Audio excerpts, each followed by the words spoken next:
আমার জায়গায় তারা বালু ভরাট করিয়া জোর করিয়া এটা স্থাপন করছে।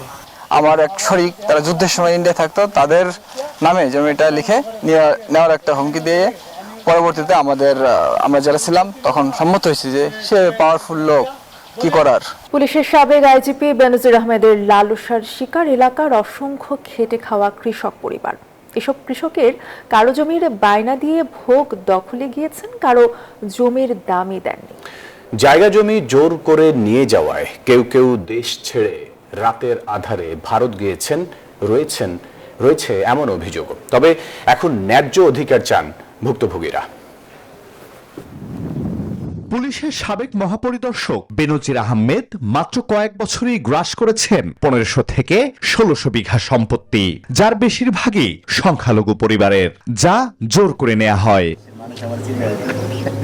গোপালগঞ্জের শাহপুর ইউনিয়নের সাভানা ইকো রিসোর্ট নামে এক অভিজাত ও দৃষ্টিনন্দন পর্যটন কেন্দ্র। একক পরিবারের জন্য বানানো এসব কটেজের পেছনে Spanish digital print tiles, ATI tiles, এক টাইলসে জীবন পার। ব্যয় হয়েছে অর্ধ কোটি টাকারও বেশি। যাতায়াতের জন্য সরকারি খরচে বানানো হয়েছে পাকা সড়ক। ভয়ভীতি দেখিয়ে এসব জমি লিখে নেওয়া হলেও ভয়ে কেউ মুখ খুলতে পারেনি। জোর করে জমি লিখে নেয়া, বায়নার টাকা দিয়ে জমি দখলে নেয়া, ভয় দেখিয়ে দেশ থেকে বাধ্য করে সব হাতিয়ে নেওয়া হয়েছিল। রয়েছে নির্যাতনের অভিযোগও।